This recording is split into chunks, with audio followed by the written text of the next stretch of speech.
Hello, humane marketers.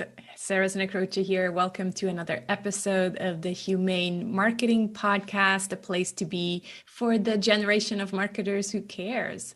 This is the show where we talk about marketing your business in a way that feels good to you, is aligned with your values, and also resonates more with your conscious customers because it's not pushy, ethical, and also beautiful.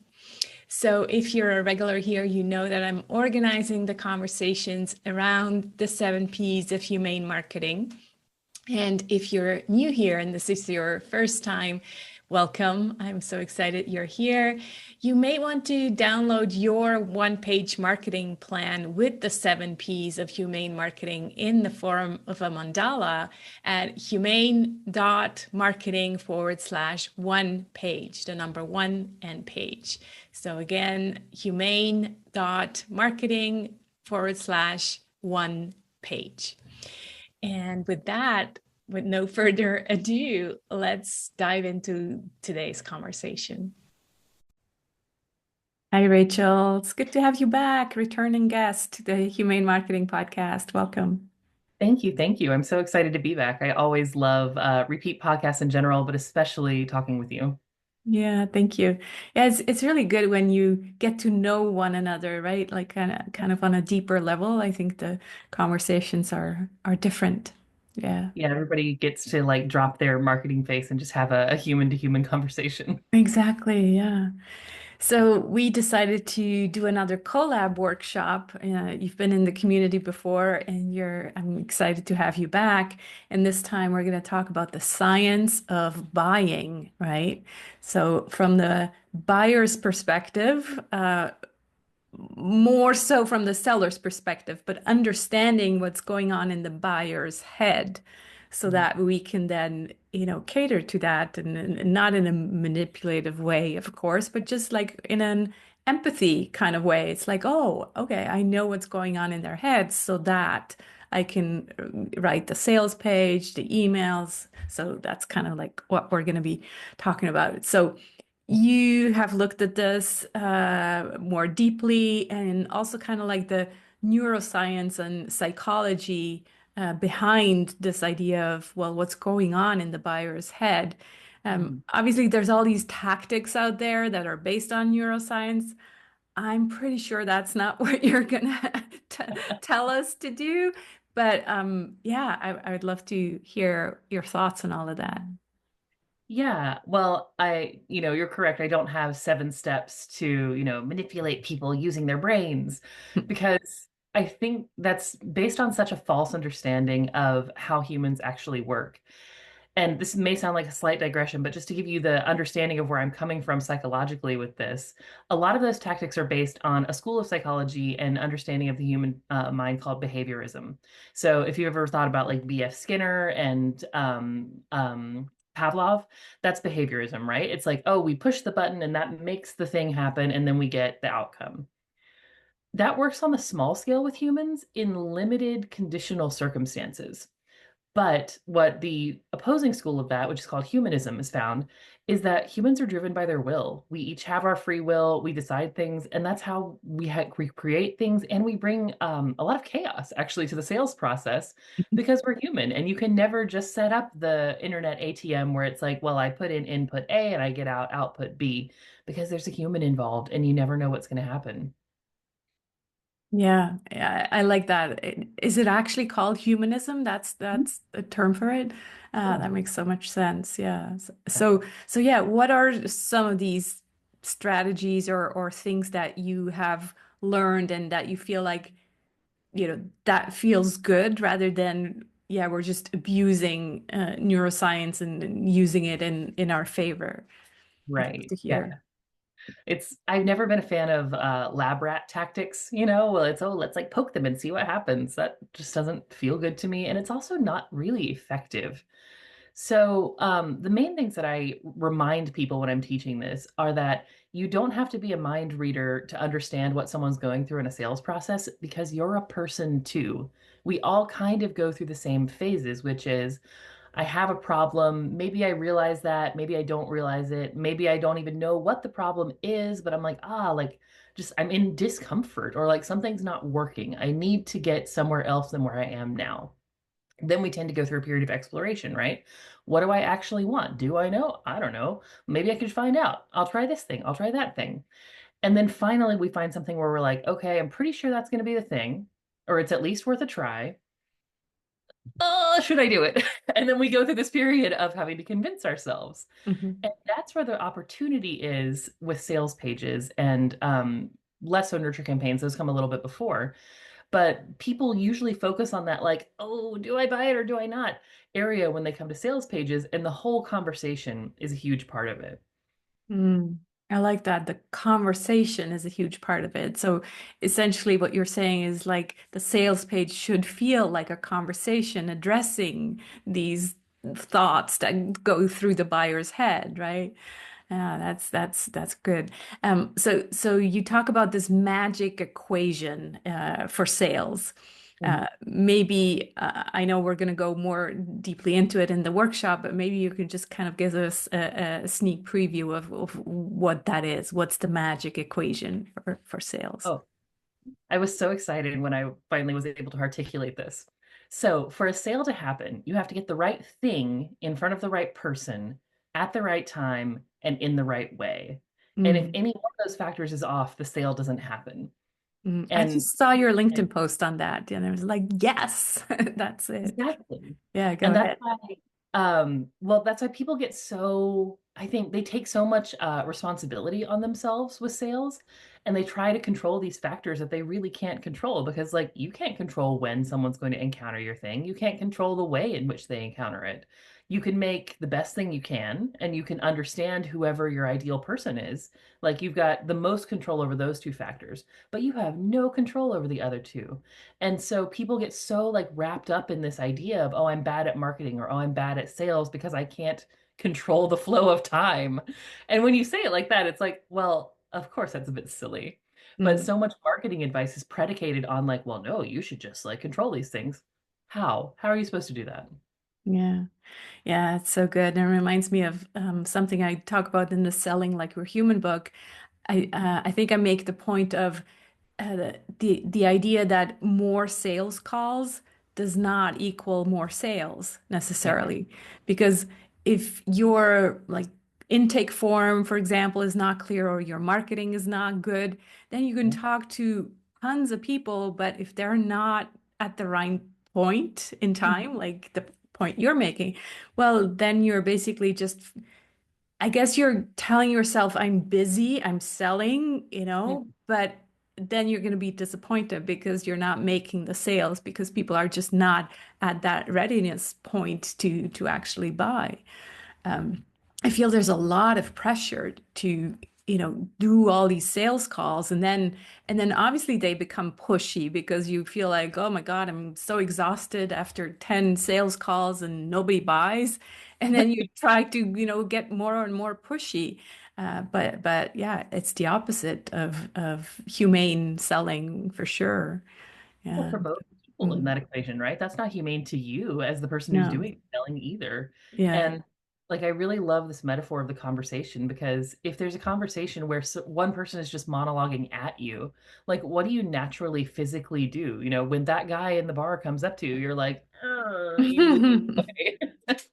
Yeah, But totally. and that's what happens with marketing. But if you can turn this around and it becomes a conversation, you can create situations in which you don't have to encounter people at like their right moment because they already know you. And so when the moment's right, they come and find you. They lean in towards you. And you don't have to try and stress out about being everywhere all the time because you know they know how to get to you. Yeah. Yeah, it reminds me of another post I just saw on LinkedIn about the right now things are kind of tough with the economy the way it is and talk about recession, and so people get they have this scarcity mindset and everybody feels like, well, I should be selling more, but right now it's probably not the time to sell more, but it is the time to build. the trust for future sales and keep being visible. And so, yeah, these conversations to build those in into let's talk a little bit about email marketing as well, because that's also part of the nurturing, right? So how can we bring more of these conversations into, yes, the sales copy, but also the emails, for example? Yeah. Well, I love how you've laid these phases out, right? Because we'll see people, and you and I have both been around business and not long enough to see how that this will happen, is that the people who are showing up right now are the ones that when things do turn, they're going to be absolutely inundated with business. And then everybody else is like, oh, wait, I gotta get my emails going. So this is a really good time to get nurture campaigns and other conversations like that going. And Right. to answer your question about, how we incorporate that, I think people have this idea of what a nurture campaign is that's based in the mid aughts. Like it's very 2008 very 2009. It's like it's 7 emails. And the first one is like, oh my God, you're here. And the second one is like, did you download the thing yet? And then you work up to a sale, right?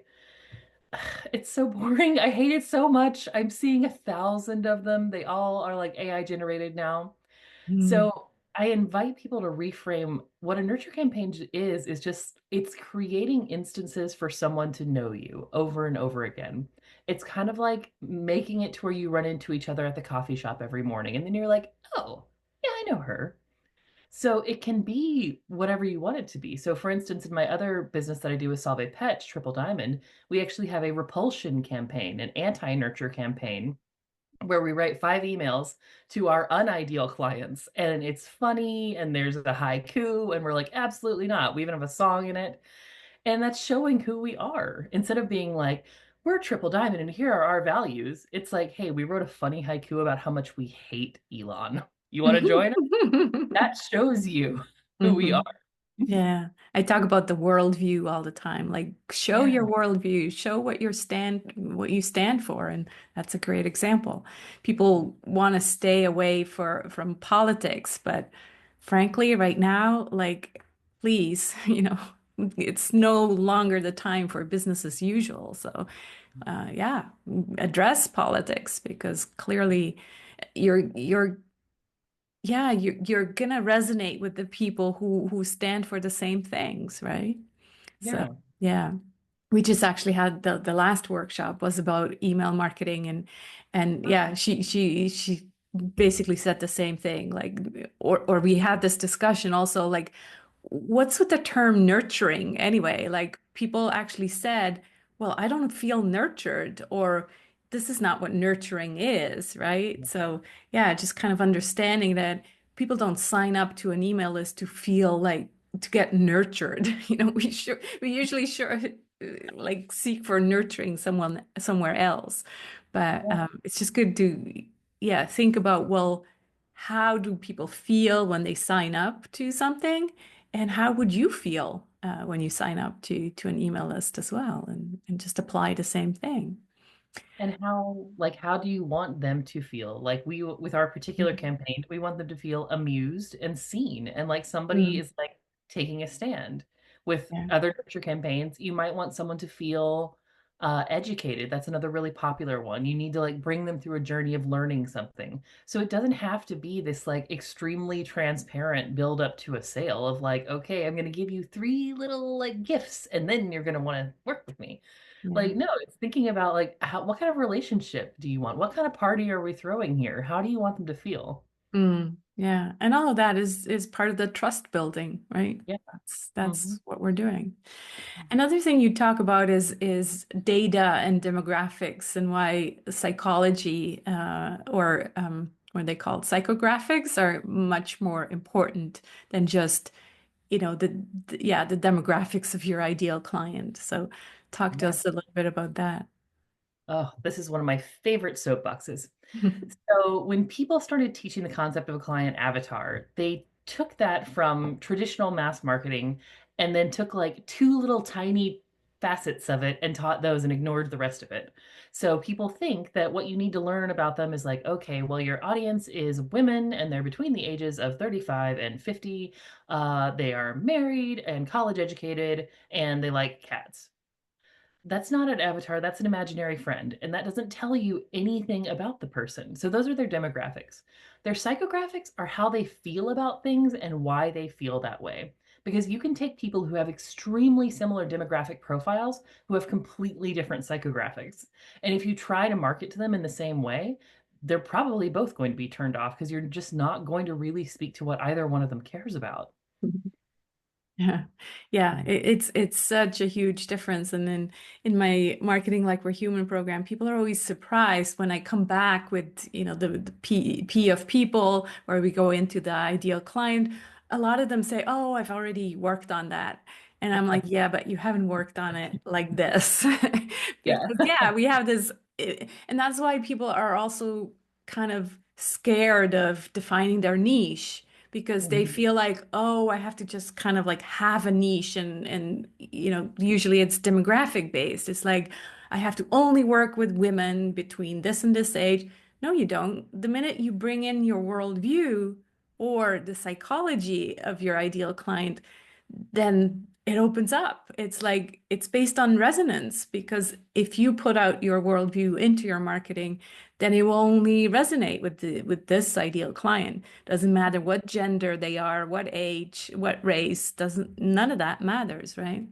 So Yeah, yeah, exactly. it's such an important difference, and I really hope like the new kind of marketing people are that's what they're teaching. I don't know, you're more involved still, and you're saying that there's still people out there teaching demographics. Yeah, it's find Uh, your niche. It's you want to be the something for this tiny little subset of people, right. but Yeah. that's created this situation in which people are getting into like crazy tiny niches because they want to be different, and that just doesn't do anything for you. Yeah. Yeah. Yeah. Hmm. What about kind of like if we go back to the science of buying, so from the buyer's perspective, what other things, like if we put ourselves into the head of the buyer, what other things, maybe also if we compare it to 10 years ago, Mhm. how do you think the buyer's consciousness and intellect and the decision making has changed compared to 10 years ago, maybe? So I think that humans are humans and they're always like decision making in and of itself. The process is still going to be the same. We go through this period of like, there's something wrong. I want to fix it. What do I do? How do I convince myself I've made a good decision? How do I feel about this? All of that. But I think sales cycles in general are taking longer right now because people are extremely tired. There is so much coming at them all the time. There's no off ever for most people unless they are creating it for themselves. And there's, a pervasive sense of just pessimism and fear and uncertainty. And Mm, so I think that means our job as sellers and marketers is to acknowledge that and be honest about it and not try to just be like, yeah, but if you buy my 90-day course, everything will be fine, because that's just not true. mm, But you can also create this sense of like, you know what? I get this. You're scared. And also we can move over here and we can fix this one thing. We can't fix the world, but I can fix this one problem you have. mm. Yeah, I really like that. So there's transparency, but there's still also hope, Mm. and being very honest to say, hey, yes, I can't promise you, 10 new clients after going through this program, but what I do know that it will fix is this specific thing. Yeah. Um, yeah, I agree with that, because I think yeah, we can't just pretend, it's not uncertain right now and we don't know where it's going. We have to treat our clients as smart, conscious consumers or buyers. And so I think that's super, super important to come over with transparency, but at the same time, knowledgeable and also, yeah, confident in our offering. So Right. it's kind of like this blend of, or yeah, of both things. Yeah, and I think I love how you phrase that, the knowledgeable and confident in the offering. And I think that's so important because what also happens during these times is people unfortunately will sometimes jump on a disaster as a marketing trend, and then they use it as this like, things are so bad. Oh my God, we got to fix it right now. I know things are terrible, da da da. And that doesn't help anyone. All that does is add more chaos and fear into the atmosphere. And Mhm.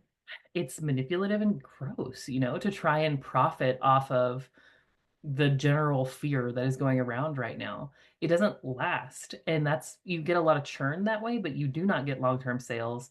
And also, you just kind of look like a jerk. Yeah.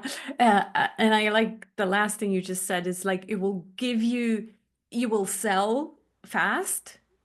For those who are like, oh yeah, I'm really scared. Okay, I'm gonna buy this thing and it'll fix all my problems. But then, 2 months later, uh, they won't do the work Mhm. because they don't have the confidence in themselves. And then two, either if it's a long-term, I don't know, a membership or something like that, well, they'll probably check out again, or you won't get them the results, and then that's never good either to have a client who doesn't get the results, right? So yeah, Right. it's a it selling is always a bit of a tricky thing, but I think especially in a downturn economy, it's even more tricky. And I think also the thing you said that people are tired. So what does that mean? Like I was just thinking, if people Mhm. are tired and we come with our, long sales page, long emails, uh, you think we need to adjust our copy a little bit, make it shorter? Like, is that something you would do? It depends on the person and the offer. So the thing that I'm finding most effective in terms of tactics, or actually let me rephrase that. The key factor that I'm seeing in sales right now is what people's friends say. So if you can create a situation in which they're going to go to the Voxer chat or their WhatsApp chat or whatever and be like, okay, Rachel Allen, how do we feel? And they're like, oh yeah, she's solid. That's what you want. And that's how people are buying right now. So Mhm. if create that kind of situation, that's what you want. In terms of length of sales pages and like how you engage with people, it depends on your audience. Some people are really into video right now, especially short form video, because they're acclimated to TikTok and that just works really well for their brain. Other people are like going, you'll see this like they're going to Substack, right? And so they want these like long things. So I think it comes back to knowing your audience. But in general, the sort of equation that I give people for writing copy is the heavier the cognitive or financial lift, the longer the copy should be. Oh, that's interesting. Yeah. Mm. So I think in the workshop you'll also talk about the FAQs at the end, right? So actually, yeah, the bigger the investment, the more I'm gonna want to know upfront, okay, what is all the fine print? What am I getting? Like, yeah, at least I always know that for my audience is like they like that there's a lot of info on that page. They might not read it all, but it's there. And so yeah, the FAQ is definitely an important piece. And of course, if it's only like a very small amount, then yeah, maybe shorter is better. But again, you need to know your audience and understand what's going on in their heads. Right. Yeah, it's an exercise in empathy. It's thinking like, what do I want? What would I want if I were signing up for this? And if you're working with FAQs, especially, the types of questions you choose can really show your audience that you care about them and you understand them. Because if you're answering questions they don't have, like, who cares? It might Mhm. make you feel like, oh, this isn't for me. But if you can answer those questions that they have themselves, or like they get to the bottom of the sales page and they're like, oh, I would do this, but if you can address that, you've got the sale. Right. Yeah. Yeah, it's kind of like what you were saying, the email series to a non-ideal client. It's almost Yeah, like if you formulate the FAQs in a way that addresses also, this is not for you if, right. then it kind of reconfirms that, oh yeah, no, this is actually for me when they get to the bottom of the page. Yeah, absolutely. And if you can Mm. frame that in such a way where you're talking about the way they think about who they don't want to be, then they'll be Mhm. like, oh, okay, well, like I'm definitely not that kind of person. So this is for me. And they feel a sense of belonging and they feel cared for and seen. Yeah. I want to come back to the idea that you shared before that it matters what other people or friends think of us, and that is yeah, really, really important. It taps into collaboration with other people, what you're doing with Petchy, what we're doing right here, right? It's kind of like this putting my hand in the fire and saying, yes, I trust Rachel. She's aligned with our values. I want to bring her into the community. I want you to buy her stuff. Um, Mhm. so this kind of partnership is really, really key. And I still don't see it often enough. Like P of partnership is the seventh P of humane marketing, but people feel like, especially beginning entrepreneurs, they have a hard time because they kind of lack a bit of confidence. They don't have a really built out offering yet. So is there anything that you would suggest where they can start, creating more partnerships with others?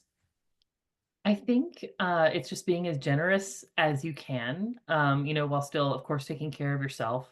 But the best partnerships I've ever had, even though I've never met these people, they live on the internet for me. But it feels like I'll be stepping into their kitchen and being like, "Oh, let me tidy that sales page for you," or like, "Oh," and they'll do that for me, right? Like Petchy will be like, "Oh, you know that logo? Let's change it a little bit." So it's these micro I guess, interactions or encounters where people are showing their values, they're demonstrating them, and they're being really generous. And there's no like end game, right? It's not that I'm secretly, editing people's copy to build up to like, oh, but then they will hire me. I don't care. It's fun for me. It's easy. It takes me absolutely no time whatsoever. And it really helps somebody. And Mm. eventually, maybe we'll work together. Or what's much more likely, and what tends to happen, is they send their friends to me. And that's great too. Yeah, yeah, exactly. Not have that agenda of thinking, oh, she's gonna hire me. No, but who Like, knows? who knows? Who, Right. Yeah. You yeah, put that out there and then something good comes back more often than not. yeah, amazing.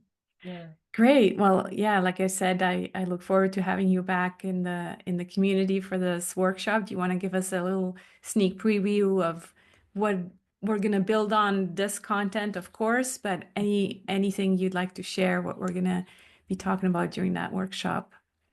Yeah, well, we'll be talking about the psychology of buying and selling, and then we'll go into some specifics of how that can look in different settings. So, for instance, in a sales page, in a nurture campaign, and by the end, you'll have this matrix-like view of seeing how the psychology of buying and selling can play into any copy and content that you do. So when you read something, you'll be like, that's what they're doing, or that's what I need to do. And I love teaching like that because now it's not like, oh, here's my sales page template, go and use it until everybody gets bored. It's no, you understand buying, you understand selling, and you can use those principles to form whatever you need to form that's a fit for you, your offer, and your audience. Yeah, I can't wait. And if it's anything like the pitching workshop we did, it's very hands-on, right? Like we really get to practice this, which is yeah, it's always the best way to learn. So can't Yeah, wait to have you in the community. So if anybody wants to join us for this workshop, it's on May 2nd. And you can find out all about it at humane.marketing/workshop. We open the community to the public for a small donation, and Rachel and I would love to see you there. Please also do share, Rachel, where people can find you, find out you have I don't know, it might be too late. Can't remember when this podcast goes out, but you have other workshops also available on your site that I'd love for you to mention. yeah. I'm very easy to find on the internet. So my website is boltfromthebluecopywriting.com. You can email me at hello@boltfromthebluecopywriting.com and I will email you back. And on my website, like Sarah said, you can find different workshops. I teach one free workshop a month. In April, depending on when this airs, it's going to be the internet's favorite bio workshop, how to write a bio that doesn't make you sound boring, braggy, or like you have bad boundaries. And I believe I'm teaching the pitching workshop that I taught in the community in May, like not for the community. And then after that, we've got positioning and something else. But yeah, it's all on the website. Cool. Yeah, highly recommend them. And yeah, please join us for the workshop in the community on May 2nd. Yeah, I'm so Wonderful. excited. Thanks so much, Rachel. I always appreciate talking to you, always learn something new. Maybe a last question. Where do you see any new developments? Like, given that all this AI is coming in, like, what's going to Mm, make us stand out from the human side of things? yeah. Well, as I've been saying on the internet for, I don't know, forever, human is the only move left. Moments like this, whether it's AI, whether it's, the SEO update way back in the day, any of the internet apocalypses that come upon us, they're filters and opportunities. And who rises up is whoever is able to be most human and most themselves and most in relationship with the people around them. And that's just how it is. The tool's a tool's a tool. It's going to stop being shiny after a while. Yes, it has absolutely changed the way we work, but it's still us humans, people doing the work together. And so the more you can show up as you, as human, the better you're going to be. Yeah, it's all on relationships. Yeah. That's how we sell as well. It's really like, have we spent the time building the relationship, even if we never see them, but they f often feel like they know us because they've been reading our emails or Substacks or LinkedIn posts. So it all Yeah. matters. Yeah, amazing. Thanks so much. Yeah. Thank Speak you. soon.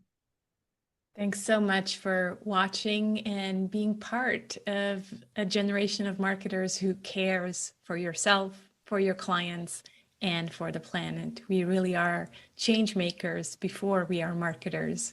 So go ahead, be the change you want to see in the world. And I hope to see you again next week. Take care.